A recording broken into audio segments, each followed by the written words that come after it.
আমার কাছে বলবি অকুর রব্বি ইরহামহুমা কামা রব্বায়ানি সগীরা।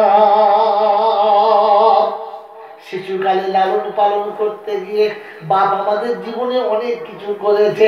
আমি বহুবার ভুল করেছি, অন্যায় করেছি, অন্যায় করে বাপের কাছ থেকে অন্যায় করে বাপকে অপমান করেছি, লাঞ্ছিত করেছি। আর ছুটে যাবা বলে যখন দেখেছি আমার বাপ আমাকে কোলে থেকে নামায় না, আমার বাপ আমাকে কোলে থেকে ফেলে না। আর বাপের কবরের কাছে এসেছি, আমার বাপ যদি কোনো ভুল করে গো খোদা, আমি ক্ষমা চাচ্ছি, আমার বাপকে কষ্ট যেন দিও না। আল্লাহ পাক ফেরেশতারা বাপ সহ্য করতে পারি নাই, মা সহ্য করতে পারি নাই, আমার রহমতের দরবার খুলে দিয়েছি, আমিও সহ্য করতে পারি নাই, আমি আল্লাহ শুনিয়ে দিয়েছি। আজ বেটা কাঁদে বাপের কবরের কাছে, আর আওয়াজটা ভেসে ভেসে চলে আসে আমার আরশের কাছে। সুবহানাল্লাহ। আল্লাহ পাক কথা শুনে নে, বাচ্চার জীবনের গুনাহগুলো ক্ষমা করে দিলাম। আর যে বাপের কবরের কাছে, মায়ের কবরের কাছে বাচ্চা বসে বসে কেঁদেছে, ওর আব্বা মায়ের কবর দুটো আমি আল্লাহ জান্নাতের বাগান বানিয়ে দিলাম। আমার বন্ধু বাড়ির আমার আল্লাহ, আমার সোনার চাল বন্ধুরা, দোয়া যদি দিতে হয় বাপের কাছে নিও, মায়ের কাছে নিও। আর তারপরে বাবা চলে গেলে মুসাফিরের দোয়া নিও, মজলুমের দোয়া নিও। তাহলে বাপের দোয়া, মায়ের দোয়া নসিবেতে জুড়বে না। বিশ্বের বাজারে যার দোয়া নাও না কেন, ও দোয়া তোমাকে বাঁচাতে পারবে না। আমার বাবা, আমার সুরাক্তার বন্ধুরা, আমার সোনামণি মা বোনেরা, তাই রাসূল বলে গেলেন তিনটে মানুষের দোয়া কবুল হবে, একটা বাপের, একটা মায়ের, আর একটা শেষে হলো মজলুমের। রাসূল বললে আর একটা কথা বলে আপনি শুনে এখানে উম্মতে গণ, ইদা মাতা ইবনে আদম ইনকাতা আমালহু ইল্লা মিন সালাসা সাদাকাতিন জারিয়া ইলমিন ইয়ানতাফিউ বিহা আও ওয়ালাদিন সালিহিন ইয়াদউ লাহু।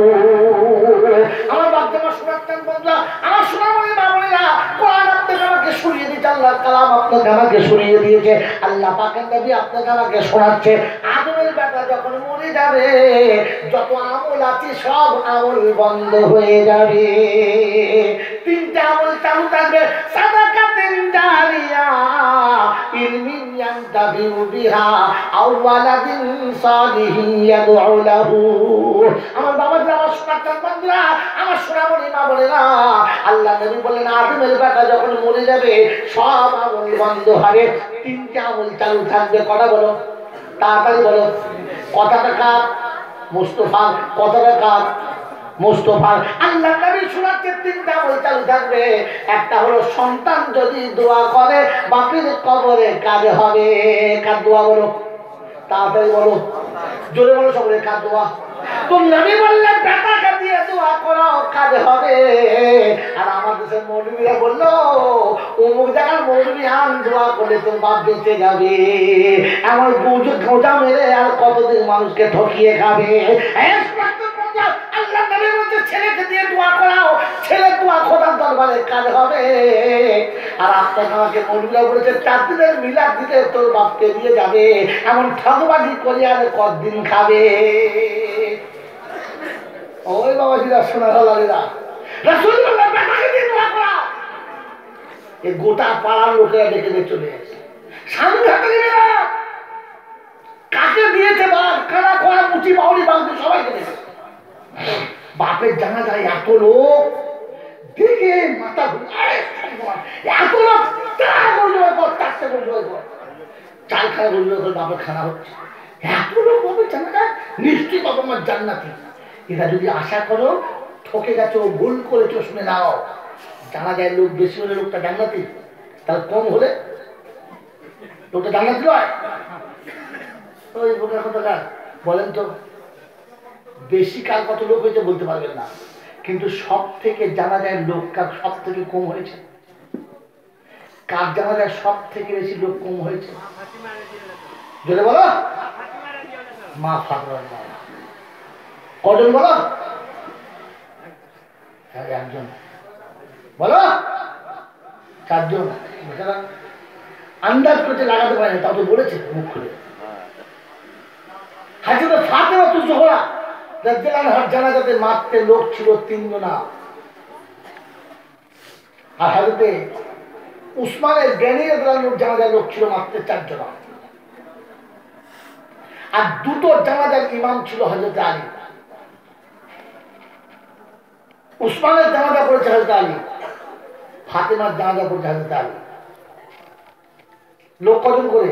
একটায় 4টে, একটায় 3টে। একটায় 4টে, একটা 3টে নয়, 3.5। 3.5 বোঝেন? বোঝেন না? না বুঝে দিচ্ছে জানাজা 3.5 লোক হয়, এটা বুঝতে পারবে না। 3টে হলে 4টে লোক, 3.5 কি করে হলো ওটাও বলে দিচ্ছি। ফাতেমার জানাজায় 3.5, আর উসমানের জানাজায় 4টে। যদি জানাজায় লোক কম হলে লোকটা খারাপ হতো, তাহলে ফাতেমা কোথায় যাবে? বোকা কোথায়? মেয়েরা দিঘাতে সব মরে গেছে। আপনার দেশে মেয়েরা দিঘাছে তো? এই মায়েরা যা সারাজীবন জলসা শুরু করে, 23 বাতি জলসা, আজ গান শুনে যাও। আমার বন্ধুরা, ফাতেমা জোহরা দুনিয়া থেকে বিদায় নেবে। দুনিয়া থেকে বিদায় নেবে। ফজরের নামাজ পড়ে বসে আছে, ইশরাক পর্যন্ত বসে আছে, তাসবিহ হয়েছে, তেলাওয়াত হয়েছে, জিকির আজকার সব হয়েছে। স্বামীর সঙ্গে ইশরাকের নামাজ হয়ে গেছে। দুজনের স্বামী নামাজ পড়ার পরে হয়তো ফাতেমা জোহরা স্বামীর হাত দুটো ধরেছে, স্বামী আমাকে তুমি ক্ষমা করে দাও। তাহলে দাদি বলছে কি ব্যাপার, হঠাৎ আমাকে সকালবেলা হাত ধরে ক্ষমা চাইছো, কি হলো কি? বলছে না, সংসার করতে গিয়ে অনেক সময় ভুল ভ্রান্তি হয়েই থাকে। আমি হয়তো এমন কথা বলেছি আপনার মনে কষ্ট লেগেছে, তাই আমি তোমার কাছে ক্ষমা চাচ্ছি, ক্ষমা করে দাও। মানুষের হাত মুখ তো বলা যায় না, তাই ক্ষমা চেয়ে চাইতে ক্ষমা করে দাও। কি ছোট ছেলের মতো সকালবেলা করছো তুমি, স্বপ্ন দেখলে নাকি? ফাতেমা জোহরা বলেই ফেললেন, আমি রাতে স্বপ্ন দেখেছি। আমার মায়েরা বায়ানটা মনে রাখবেন, ছেলেরা ভুলে গেলেও আপনারা মনে রাখবেন। ফাতেমা, আমি স্বপ্ন দেখেছি আজ রাতে আমার আব্বাকে স্বপ্নে দিদার হয়ে চলুন সুবহানাল্লাহ। আর আমার আব্বা শোনাচ্ছে, ফাতেমা সেহেরিটা আলীর সাথে এক দস্তরখানায় করে দাও, সেহেরিটা আলীর সাথে এক দস্তরখানায় করে নাও, আর ইফতারিটা আমার সঙ্গে করবে। আমি বসে আছি ইফতারি নিয়ে, তার জন্য তৈরি হয়ে নাও। আমি সেহেরি আমি খেয়ে নিয়েছি আপনার সাথে, ইফতারি আপনার সঙ্গে আমার খাওয়া হবে না, তাই আপনার কাছে ক্ষমা চাচ্ছি, আপনাকে ক্ষমা করে দেন। হয়তো আলী কাদামাল্লাহ চোখ দুটো পাইতে ছলছল করছে। শোনাচ্ছে, ফাতেমা এ কি শোনাবে তুমি, এ কি কথা আমাকে শোনাচ্ছ?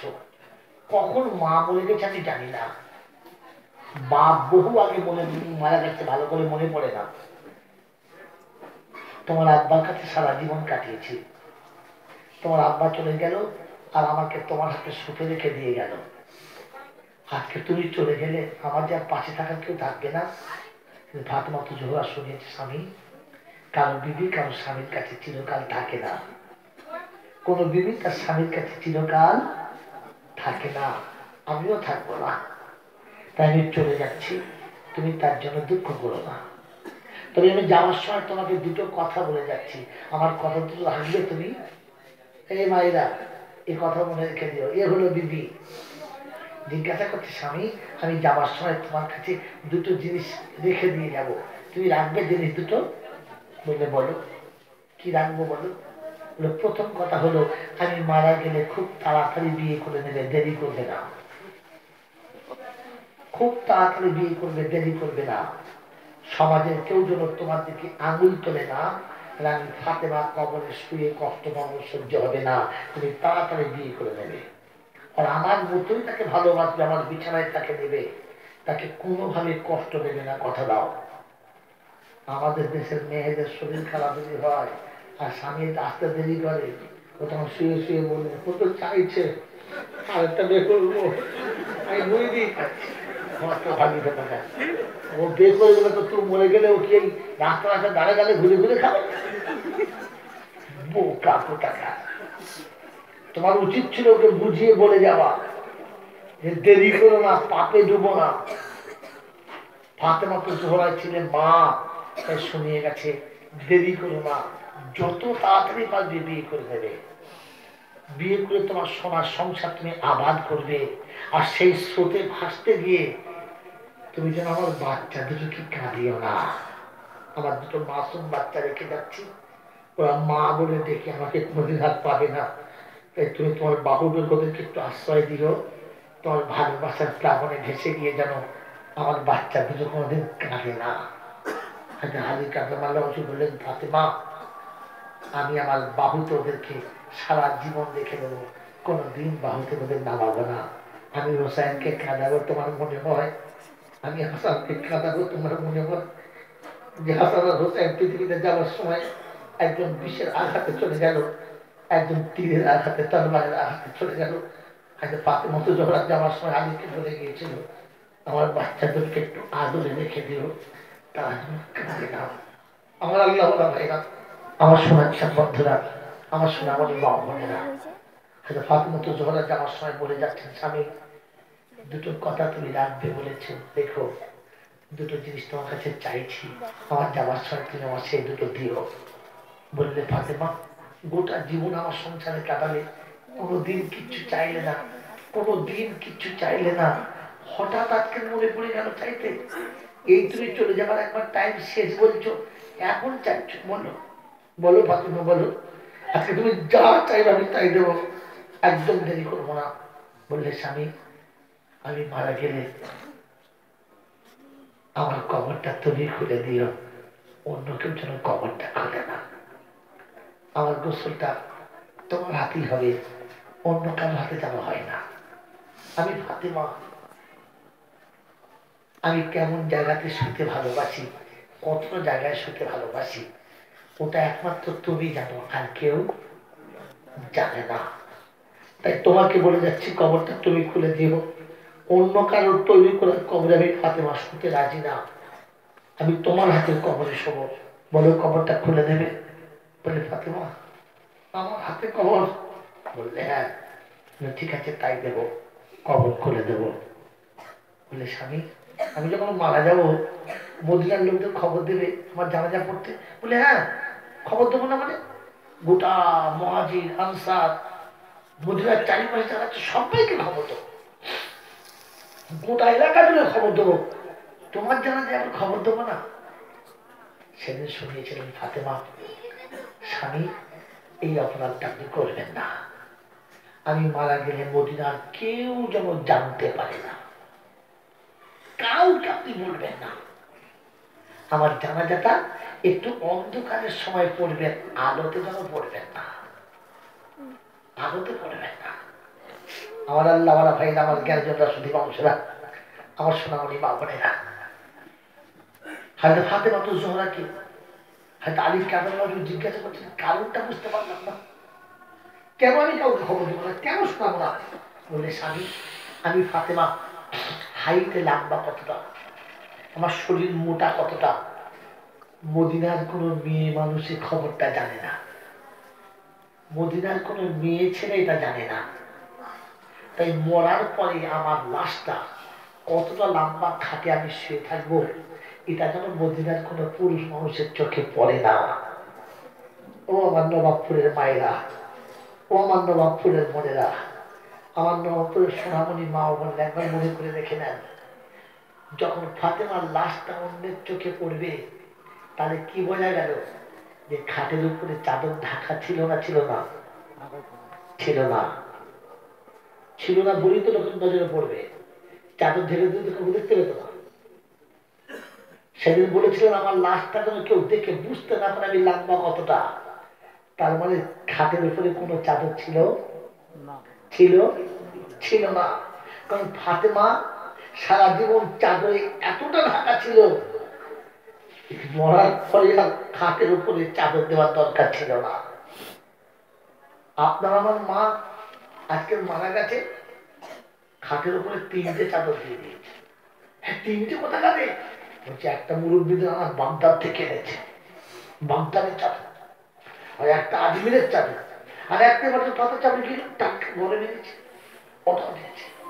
ওকে জিজ্ঞাসা করো, তুমি যদি আজমিরে গিয়েছিলে সেদিন তোমার গায়ে চাদর ছিল মা? যেদিন তুমি পাথর চাবি যাচ্ছিলে সেদিন তোমার গায়ে চাদর ছিল? যেদিন তুমি ফাঁচালি ভাইসির কবরের মাজারে গুলাতে যাচ্ছিলে সেদিন গায়ে চাদর ছিল? যেদিন তুমি তালতলা হুজুরের মাজারে জলসা শুনতে যাচ্ছিলে সেদিন তোমার গায়ে চাদর ছিল? যার সারা জীবনে গায়ে চাদর ছিল না, খাটের উপরে 3-4টে চাদর দিয়ে কিচ্ছু হবে বলে বুঝতেও পারলাম না। আমার বন্ধুরা, আমার আল্লাহ ভাইরা, সেদিন হাজরতে ফাতেমা তো জোহরা শুনেছে, স্বামী জানাজাটা তুমি পড়বে আর আমার দুটো বেটা ইমাম হবে, মুক্তাদি হবে, আর কাউকে লাগবে না। এই বন্ধু ভাই এগুলো ভেবে নেন, যার স্বামী ইমাম হবে আর বেটা দুটো মুক্তাদি হবে, ও জানাজার স্বাদই আলাদা হবে।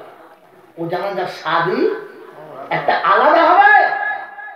আমি যখন আমার বিবির সামনে জানাজায় দাঁড়াবো, তাকবীর তাহলিল দিনে হাত টাইম করে দাঁড়াবো, লাশের দিকে নজরটা পড়লে মনে হবে জীবনের প্রতিটি মুহূর্তে যাকে সুখে দুঃখে একমাত্র সাথী মনে করেছিলাম, যার হাত ধরে পৃথিবীর সব ভালোবাসা ভুলে গিয়েছিলাম, তাকে হাত ধরে নিয়ে আবার কবরে শোয়াতে এসেছি।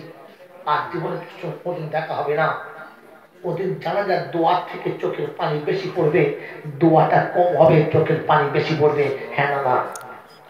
যার মায়ের লাশ সামনে হবে আর বেটার পিছনে বক্তাদি হবে, বাপের সাথে দোয়া বলার আগে বেটার কলিজার ভিতরে আগুনটা বেশি জ্বলে যাবে। আর সে আদিম থেকে ফেরেশতারা এসে জানাজায় শরীর হবে। আমার বাবাজির, আমার সোনার বন্ধুরা, ফাতেমা তো জোহরার ইমাম হলো শেরে খোদা, শেরে খোদা, আর মুক্তাদি হলো যুগের দুটো ইমাম, হাসান আর হুসাইন। মাগরিবের নামাজের একটু পরে জানাজা হচ্ছে, সালাম শুরু হয়ে গেল, আসসালামু আলাইকুম ওয়া রাহমাতুল্লাহ, আসসালামু আলাইকুম ওয়া রাহমাতুল্লাহ। তো দরজার কাছে আওয়াজ আসছে, আসসালামু আলাইকুম ওয়া রাহমাতুল্লাহ। হাজরত আলী দরজা খুলে দেখে আবু জার গেফারি, কি খবর ভাই? একটু তোমার কাছে একটা জিনিস দিতে এসেছিলাম। বলে এসো এসো, আল্লাহ তোমাকে মেহমান পাঠিয়েছে ফাতেমার কাছে, এসো এসো। বলেছিলাম 3.5 জন, 3 জন জানাজাতে আর খাটে এসে আধ খালা। কজন হলো? আমার বন্ধুকে, আমার আল্লাহ ভাইরা, সেদিন হাজরত আলী কাতামার লজু করেছে, হোসাইন তুমি তোমার ভাইকে নিয়ে পিছনের দিকে দু ভাই রাস্তা ধরো, আমি একদিকে ধরেছি, আবু জার তুমি একদিকে ধরো, ফাতেমা চলে যাবে, ফাতেমা বিদায় নেবে, চলো আমরা বিদায় দিয়ে আসি। ফাতেমার আজকে তার যাওয়ার সফরের ডেট হয়ে গেছে, তাকে আমরা চাকরি দিয়ে আসি, চলো। আমার বন্ধুরা আমাদের আত্মীয় সঙ্গে জানবো চাকরি দিতে যাই। সেদিন ফাতেমাকে নিয়ে 4 জনে চলেছে, লাশটা কবরের কাছে যখন নামিয়ে দিয়েছে, আবু জার গেফারি আড়ালে সরে গেছে, যেহেতু মেয়ে ছেলের লাশ তাই একটু সরে গেলেন।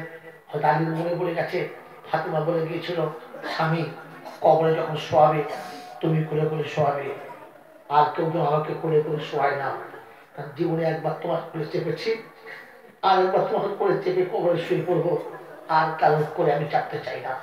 হয়তো ফাতেমা তো জোহরা খাতে বসে রয়েছেন, হাসান একদিকে হোসেন একদিকে ধরেছে, আলী কবরের নিচে নেমে হাত বাড়িয়ে দিয়ে পাঁজা করে 2 হাতে করে করে তুলে নিয়ে অন্ধকার কবরে করে শুয়ে দিয়ে ভেতরের বাঁধনগুলো খুলে দিয়ে মুখটা খুলেছে, সালাম দিয়ে বলেছিল, ফাতেমা তুমি তো তোমার সব বলে চলে গেলে, আমাকে বলার সুযোগ দিলে না, তাই তোমাকে যাওয়ার সময় বলে দিচ্ছি একটা কথা, তুমি যেন আমার কোনো অভিযোগ তোমার আব্বার কাছে গিয়ে বলে দিও না। আমি জীবনে তোমাকে ভালো পোশাক কিনে দিতে পারি নাই, আমি জীবনে তোমাকে দুটো ভালো করে খাওয়াতে পারি নাই, এই সংসারের অভাবের কথা যেন তুমি তোমার আব্বাকে বলে দিও না। যে পোশাকটা পরে তুমি বিয়ে দিন আমার সঙ্গে এসেছিলে, প্রথম সন্তানের মা হয়ে সেই পোশাকটাই পরেছো, দ্বিতীয় সন্তানের মা হয়ে সেই একটাই পোশাক পরেছো, আমি আলী তোমাকে একটা ভালো কাপড় কিনতে জীবনে পারলাম না। এই দুঃখের কথাটা তুমি যেন তোমার আব্বার কাছে গিয়ে বলে দিও না। আমি আলী কিয়ামতের ময়দানে মুখ দেখাতে পারবো না, এটা তোমার কাছে ক্ষমা চেয়ে নিলাম, তুমি আমাকে ক্ষমা করে দিও, তোমার আব্বার কাছে বলে দিও না।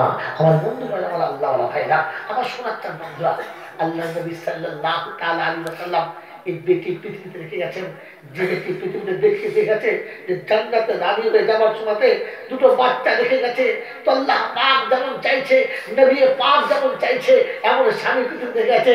যেমন স্বামী থাকার কথা ছিল, স্বামী জানাজা পড়ে বিবিকে কবর দিয়ে চলে এসেছে, আর দুটো বাচ্চাকে ইমাম বানিয়ে রেখে চলে গেছে। আমার বন্ধুরা, আমার আল্লাহ ভাইরা, আমার সোনামণি মা বোনেরা, যদি আপনি আর আমি মনে মনে করি যে আল্লাহ নবীর হাদিস সত্য, নবীর কথাই ঠিক, তাহলে পৃথিবীতে যাওয়ার আগে আল্লাহ রাসূল বলেছেন যোগ্য সন্তান দেখে যান, যে সন্তান তোমার জন্য দোয়া করবে। আর কারোর উপর ভরসা করো না। বিশ্বের যেখানে ভরসা করছো, ভুল করছো। রাসূল তোমাকে ভরসা করতে বলেছিল তো সন্তানের উপরে। তোমার সন্তানকে কোরআন পড়তে বেলা বানিয়ে যাও। সকালবেলা বাপ দুনিয়া থেকে চলে গেছে, বেটা সকালে ঘুম থেকে উঠে ওযু করে কোরআনের পাতা খুলবে, পড়বে বিসমিল্লাহির রাহমানির রহিম, ইয়াসিন ওয়াল কুরআনিল হাকীম। রব্বে জুল জালাল কে বলে ফেরেশতারা রে, যার মাসুম বাচ্চা মাকে রহমান বলে ডাকে, রহিম বলে ডাকে, ওর বাপের কবরে আযাব হবে, কষ্ট হবে, আমি আল্লাহ আমারও বড় লজ্জা লাগে। ফেরেশতারা বেটার জামানের কোরআন পড়ার কারণেতে বাপের কবরটা জান্নাতের বাগান বানিয়ে দাও। আমার আল্লাহ ভালো রাসূল আপনাকে আমাকে বলে গেছে যোগ্য সন্তান দেখে যাও। যাওয়ার সময় বলে দেবো না অমুক মৌলবীকে ডেকে নিয়ে আসবি, অমুক হাজী সাহেবকে ডেকে নিয়ে আসবি, অমুককে ডেকে নিয়ে আসবি, যোগ্য ছেলে রেখে দাও। তোমার গোসল দেওয়ার জন্য হাজী সাহেব লাগবে না, তোমার গোসল দেওয়ার মৌলবী সাহেব লাগবে না। তুমি তোমার ছেলেকে গোসল দেওয়া শিখে দিয়ে যাও।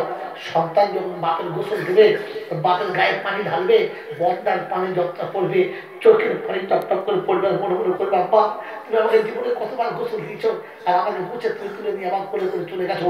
আমিও তোমাকে গোসল দিতে এসেছি, আর তোমাকে কোলে করে তুলে দেওয়া হবে না।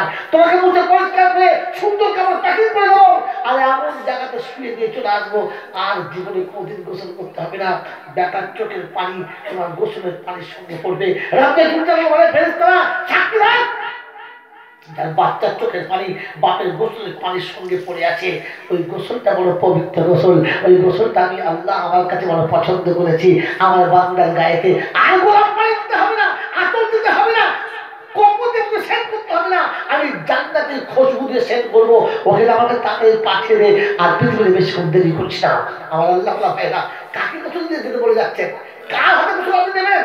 আপনার ছেলেকে বলে যান, আপনার ছেলেকে বলে যান। ছেলে যদি না থাকে, মেয়ে যদি থাকে, তো মেয়ে দিয়ে যোগ্য জামাই ঘরে আনুন।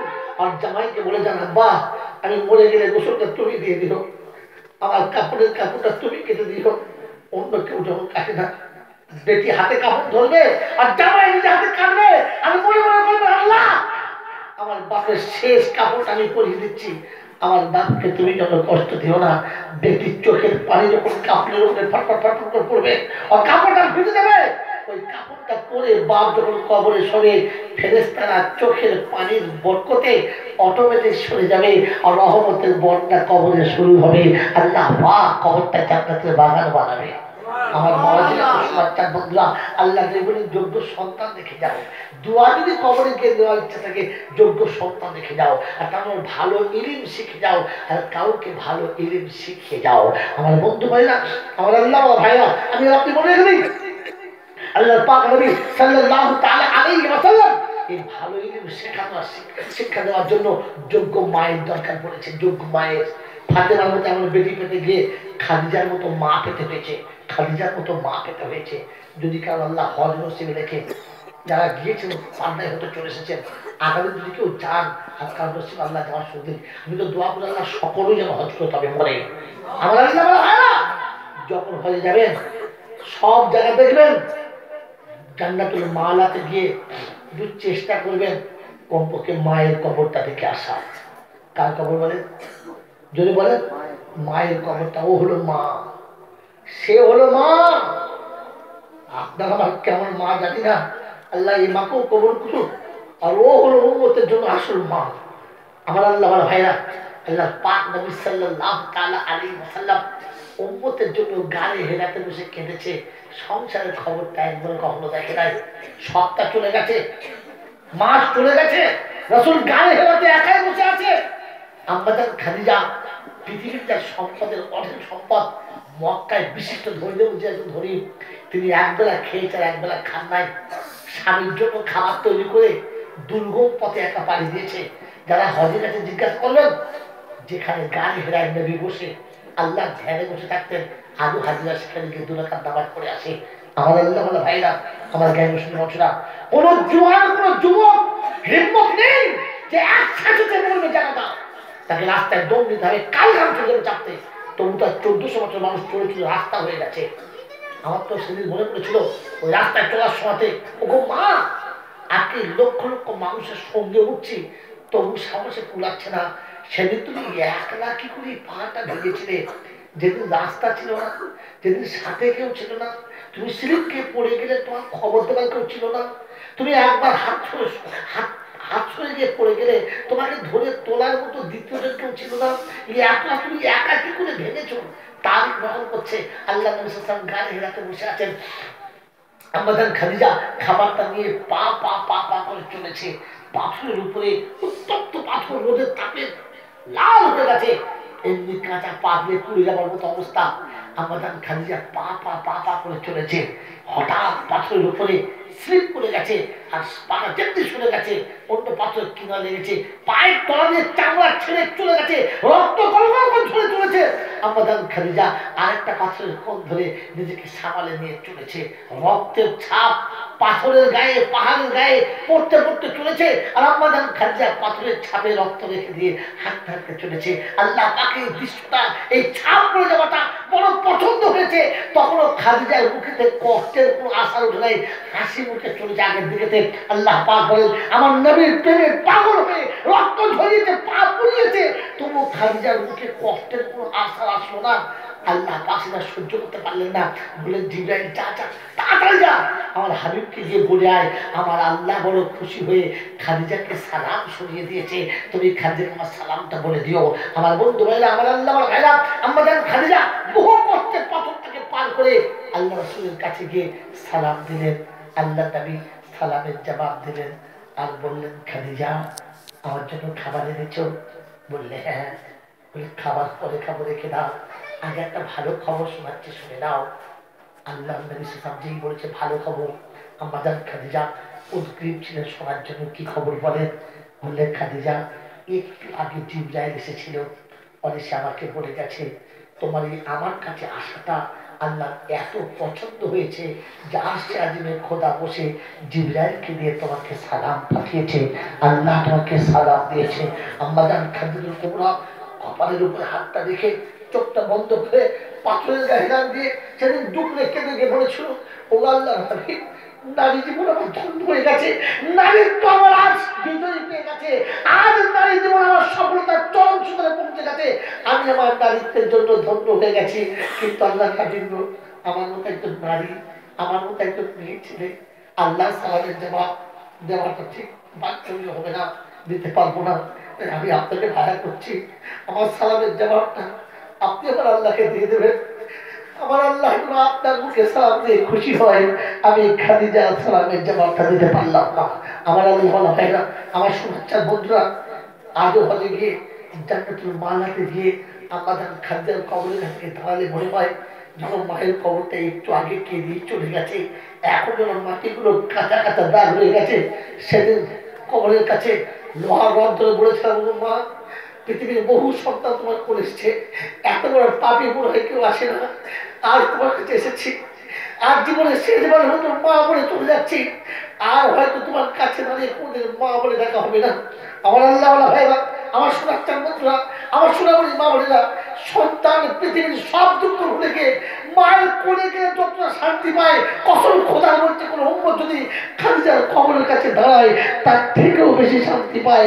পৃথিবীর সব কথা হচ্ছে ভুলে যায়, তখন মনে হয় মা তোমার হাতুলের কাছে বসে কি আর উঠবো না, কিন্তু সেখানে বেশি করে থাকতে পারে না। আমার আল্লাহ ভাইরা, আমার শোনাচ্ছেন বন্ধুরা, আমাদের খাদিজাতুল কুবরা রাদিয়াল্লাহু তাআলা পৃথিবীর সামনে আমার রাসূলকে এতটা ভালোবেসে গেছেন যে ভালোবাসার নমুনা পৃথিবীর আর কেউ দেখাতে পারবে না। আমার বন্ধু ভাইরা, আমার আল্লাহওয়ালা ভাইরা, তাই সেদিন শেষ সময়ে আমাদের খাদিজা খুব কষ্ট পাচ্ছেন।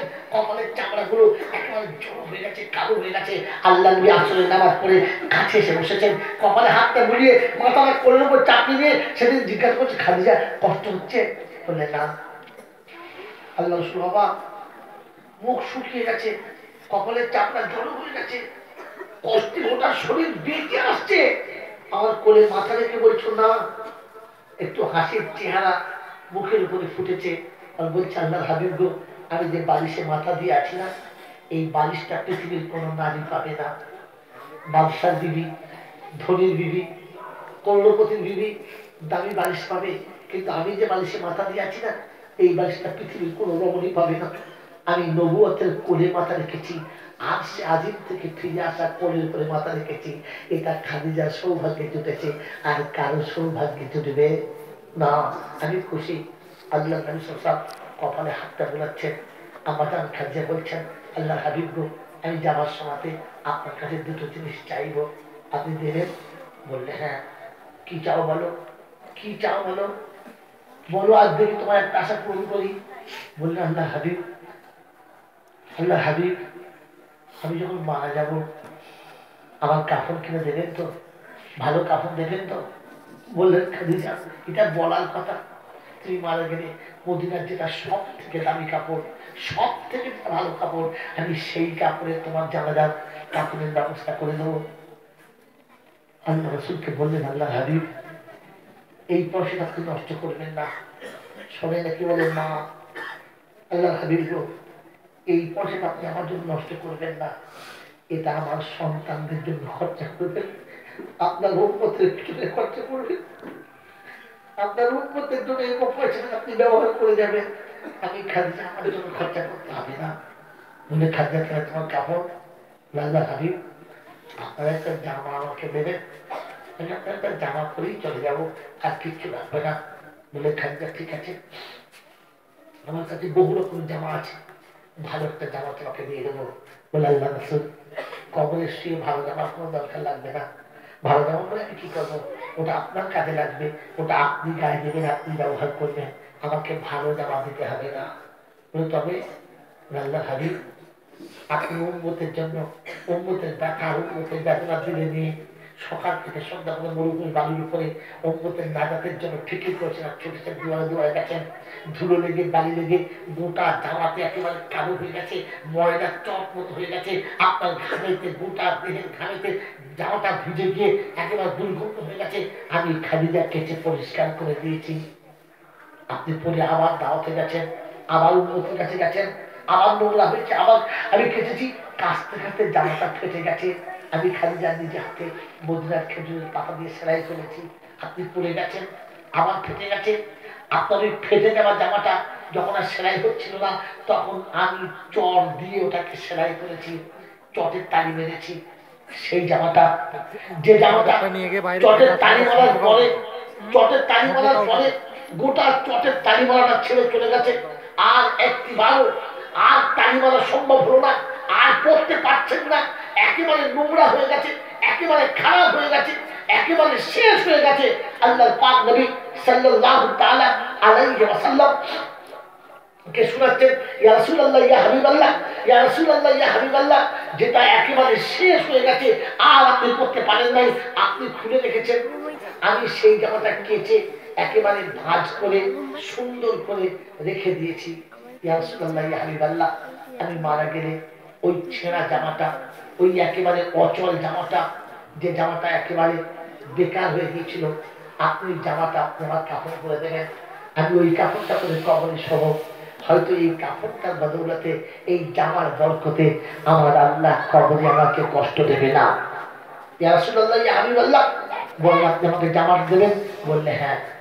বললেন, আল্লাহ রাসূল, আমি মারা গেলে আমার কবরে আপনার গিয়ে বলে আসবেন যে, কবর, আমি জীবনে কখনো একা থাকি নাই, সারা জীবন আপনার বিচারা করেছি, আপনি শুলে তবে আমি শুয়েছি, আপনার পাশে তো আমি একা কোনদিন শুয়ে নাই, কিন্তু আজ আমাকে একা গিয়ে শুতে হবে, বড় আমার ভয় লাগে, তাই কবরটায় বলে আসবেন। আল্লাহ নবী বলেন ঠিক আছে তাই বলে আসবো। আল্লাহ নবী দুটো কথা রাখলেন। আমাদের খাদিজার চোখ দিয়ে পানি গড়গড় করে গড়াচ্ছে।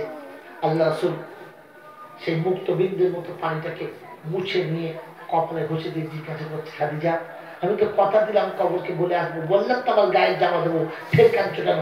মরণের ভয়ে, ছেলে মেয়েদের মায়াতে, দুনিয়ার মোহাব্বতে, মরণের কষ্টতে কেন কাঁদছো? সেদিন আমাদের খাদিজাকে কোমরার চোখ দিয়ে পানি ঝরঝর করে ঝরঝর করছে। রাসূল মরণের ভয়ে কাঁদি নাই, সন্তানের মায়ের কাঁদি নাই, দুনিয়ার মোহাম্মতে কাঁদি নাই, মরণের কষ্টে কাঁদি নাই। বলি তবে কেন কাঁদছো? বললেন আল্লাহ হাবিব সাল্লাল্লাহু আলাইহি ওয়াসাল্লাম যেদিন আমি আপনার কাছে এসেছিলাম সেদিন মক্কার জমিনে আপনার পাশেতে কেউ ছিল না, সবাই সেদিন আপনার বিপক্ষে ছিল। আমি খাদিজা এসে বলেছিলাম আল্লাহ হাবিব আমার বাহুতে আপনাকে রেখে দেবো, কোনোদিন আপনাকে আমার বাহু থেকে আমি সরাবো না। আল্লাহ হাবিব সেদিন আপনার পাশে ছিলাম, রাতের অন্ধকার আপনি ফিরেছেন, আপনার কাছে বসে খানা খাইয়েছি, আপনি যখন ফিরেছেন আপনার সেবা করেছি, আপনি ঘুমালে তবে আপনার পাশে গিয়ে আমি দেহ রেখেছি। ও আল্লাহ হাবিব সারা জীবন আপনার সঙ্গে ছিলাম, আজ আমি চলে যাবো, আর হয়তো আমি থাকবো না। আল্লাহ হাবিব আমার কষ্ট একটাই, আপনাকে কার কাছে রেখে যাব? কি আপনাকে গরম করে রাতের বেলা খাবারটা খাওয়াবে? আপনার নোংরা জামাটা কেচে কে ভাঁজ করে রেখে দেবে? আপনি বাড়ি ফিরে আসলে রাতের অন্ধকারে কে দরজাটা খুলে দেবে? আমার এই চিন্তায় আমার চোখে পানি আসছে যে আমার স্বামী রাতের বেলা এসে আমাকে ডাক্তার সালাম আলাইকুম ইয়া খাদিজা, এবার সে কাকে ডাকবে? কে গিয়ে দরজাটা খুলে দেবে আপনার রাতে? কে কার জন্য অপেক্ষা করে বসে থাকবে? আল্লাহ রাসূল আমার সেটাই বড় দুঃখ। আল্লাহ পাক নবী সাল্লাল্লাহু আলাইহি ওয়াসাল্লাম চুপ করে রয়েছেন। খাদিজা বলছে তার চোখের পানি ফেলছেন। হযরত ফাতেমা জোহরা তখন বাচ্চা নিয়ে পাশে দাঁড়িয়েছিল, আস্তে করে উঠে বাপের গলাটা জড়িয়ে ধরে কপালে আনন্দ করে একটা চুমু খেয়ে বলেছিলেন, ও আব্বা আপনি আমার মাকে বলে দেন আজ থেকে আমার আব্বা আমার জিম্মেদারিতে থাকবে। আমার আব্বা আজ থেকে আমি আমার আব্বাকে দেখব, আমার আব্বাকে আজ কারোর হিসাব দিতে হবে না, আমার বাপ আমার কাছে থাকবে, আমার বাপ আর কারোর জিম্মেদারিতে থাকবে না। আল্লাহ পাক নবী সাল্লাল্লাহু আলাইহি ওয়াসাল্লাম ফাতেমা জোহরাকে টেনে মুখে জড়িয়ে ধরে বলেছিল, মা খাদিজা রে, আমার একটা মা অন্ধকার কবর চলে গেছে, আমি ভালো করে তার আদর পাই নাই, আমি আমার মা তার স্নেহ মমতা চোখে দেখতে পাই নাই, কোনদিন আমি ভোগ করতে পাই নাই। খাদিজা আমার একটা মা চলে গেছে, আর একটা মা আমার কোলে বসে কথা দিয়েছে আমার মা আমার আব্বাকে আমি দেখবো। খাদিজা তোমার আর চিন্তা করতে হবে না। আমার বন্ধু ভাই আমার আল্লাহ ভাইরা, আল্লাহ পাক নবী সাল্লাল্লাহু তাআলা আলাইহি ওয়াসাল্লামকে পৃথিবীতে রেখে যাওয়ার সময় এক মা ভেবে যাচ্ছে আমি চলে যাওয়ার পরে আমার স্বামীকে কে দেখবে, আমার স্বামীর জিম্মেদারি কে দেবে? বুড়ো বয়সে আমার স্বামীর লোকের কাছে লাঞ্ছিত হবে না, বুড়ো বয়সে আমার স্বামীর লোকের কাছে অপমানিত হবে না, আমার স্বামী কারো কাছে কোনো সময় কোনো কথা যেন শোনে না। তাই বলে যাচ্ছে কার কাছে রেখে যাবো ভাবতে পারছি না। তো মা যখন এমন ছিল বেটিও ঠিক তেমন ছিল, বলে যাচ্ছে স্বামী আমি চলে গেলে তাড়াতাড়ি বিয়ে করে দিও, কেউ যেন তোমার দিকে আঙুল তুলে কথা বলে না, আঙুল তুলে কথা বলে না। আমার বন্ধু বলে আল্লাহ ভাইরা, আল্লাহ পাক নবী সাল্লাল্লাহু আলাইহি ওয়াসাল্লাম উম্মতকে শিখিয়ে দিলেন আর দেখিয়ে দিলেন বাচ্চা রাখলে এমন বাচ্চা রেখে দাও যে বিপদে সব থেকে বড় কাজে লাগে। বাপের বিপদে একমাত্র সন্তানই কাজে লাগতে পারে, আর কেউ কাজে লাগে না। তাই উম্মতকে শুনিয়ে দিলেন আল্লাহ রাসূল সাল্লাল্লাহু আলাইহি ওয়াসাল্লাম, বিশ্ববাসী শুনে গেলেন যে আমি রাসূল বলে গেলাম আদমের বেটা যখন মরে যাবে তখন যোগ্য সন্তান রেখে যাও, ছেলের দোয়া কাজ হবে, কিংবা ভালো ইলম শিখে যাও আর শিখিয়ে যাও, এটাও কাজ হবে। আল্লাহ যদি কোনো সময় দেয়, আল্লাহ যদি কখনো সুযোগ দেয় তো সেদিন বাকিটা শোনানো হবে। আজকাল একটা সুযোগ দিয়ে চলে গেলাম যে যোগ্য সন্তান রেখে যাও, যে সন্তান আপনার জানাজার কাপড়টা কেটে দেবে, আপনার গোসলটা করিয়ে দেবে, আপনাকে কোলে করে নিয়ে কবরে শুইয়ে দেবে, আপনার কবরে শুইয়ে দিয়ে বাপের বুকের কাছে বলে দেবে বিসমিল্লাহি ওয়া আলা মিল্লাতি রাসূলিল্লাহ, আল্লাহ নবী সাল্লাল্লাহু আলাইহি ওয়াসাল্লামের সুন্নাত অনুযায়ী আপনাকে আপনার বাচ্চা শুইয়ে দেবে। এর থেকে বড় ভাগ্যবান পিতা আর কি হবে যার বেটা তার বাপের কবরে শুইয়ে দিয়ে আল্লাহর কাছে দোয়া করবে, আল্লাহ পাচ্ছে, বাপকে কবরে শুয়ে দিয়ে বেটা কবরের কাছে বসে আমার কাছে দোয়া চাইলে আমি আল্লাহ বলেছি, ওই সময়তে বেটাকে বলতে বলেছি, ইমাম সাহেবকে বলতে পারি নাই, বক্তাকে বলতে পারি নাই, দেশের নেতাকে বলতে পারি নাই, বিখ্যাত বলি বুজুর্গকে বলতে পারি নাই, শেষ জামানার হাক্কানি আলেমকে বলতে পারি নাই, আমি আল্লাহ পাক বেটাকে বলতে বলেছি। তার বেটা তার বাপের কবর কাছে সে বলবে অকুল রব্বির হামহুমা কামা রাব্বায়ানি সাগীরা। আমার জলসা দিনওয়ালা যুবক বন্ধুরা তোমাদের কাছে বলে গেলাম, নামাজ ছেড়ে দিয়ে অন্ধকার কবরে শান্তি পাবো আশা করো না। এই জলসা, এই মিলাদ, এই ওয়াজ, এই নসিহত, এই বায়ান, এই বক্তৃতা, সমস্ত কাজ তখন হবে যখন আপনি আল্লাহর ঘরে গিয়ে সেজদায় মাথা নামাবেন আর আল্লাহর কাছে গিয়ে কাঁদেন আর বলবেন, আল্লাহ যা করেছি তার জীবনে আনার তৌফিক দাও, আর জীবন আল্লাহর কাছে দোয়া চেয়ে দাও। এরপর আল্লাহ পৃথিবী থেকে যাওয়ার আগে যেন মুসলমান হয়ে যেতে পারি, আর যাওয়ার সময় যোগ্য সন্তান রেখে যেতে পারি, যে বাপের জন্য দোয়া করবে, যে মায়ের জন্য দোয়া করবে। খোদা যদি পুত্র সন্তান না দেয় এটাও বলে চলে গেলাম, মেয়েকে কোরআন শিখিয়ে দাও আর যাওয়ার সময় যোগ্য পাত্রের হাতে ঠুকে দিয়ে দাও, যে পাত্রটাও কমপক্ষে তোমার জন্য দোয়া করতে পারে। সন্তানের জায়গাতে জামাই দোয়া করবে, আল্লাহকে দরবারে এটাও মকবুল। আমার বলতে পারে আমার আল্লাহ ভাইরা, আমার শোনাচ্ছেন বন্ধুরা, যাদের শুধু মেয়ে থেকে গেছে, পুত্র সন্তান নেই, দুঃখ নেবেন না।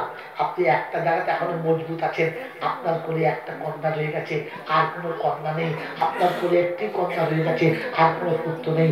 আপনি ভেবে নিন না, আপনার দলে এখন আল্লাহ রাসূল রয়েছে, যার দলে আর কেউ নেই, এখন আল্লাহ রাসূল তার দলে রয়েছে। আল্লাহ রাসূলের সব পুত্রগুলো দুনিয়া থেকে আগেই চলে গেছে, কন্যাগুলো আগেই চলে গেছে, একটি মাত্র কন্যা রেখেছে ফাতেমাতুজ জোহরা।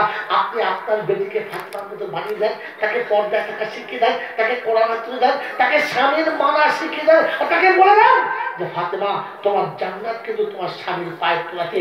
আমি বাপ নবী ইয়ার সাথে বসে দেখো না, তোমার বেটিকে তুমি শিখিয়ে দাও, বাপের উপর গর্ব করো না, দেশের উপর গর্ব করো না, স্বামীর পায়ের তলাতে জীবন কাটিয়ে দাও, আর দুনিয়া থেকে যাওয়ার সময় পর্দার সাথে ঈমান নিয়ে কবরে যাও। আল্লাহ পাক আপনাকে আমাকে আমল করার তৌফিক দান করুন। সকলে বলি আল্লাহুম্মা আমিন ওয়া আখিরু দাওয়ানা আনিল হামদুলিল্লাহি রাব্বিল আলামিন। ওটা আপনি বলবেন,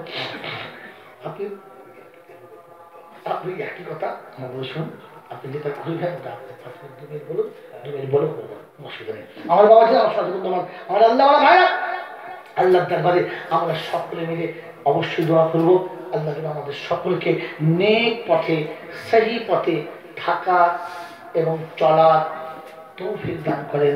সকলে বলে আল্লাহুম্মা আমিন ওয়া আখিরু দাওয়ানা আনিল হামদুলিল্লাহি রাব্বিল আলামিন। खुश रहो ऐ अहले चमन, अब हमारा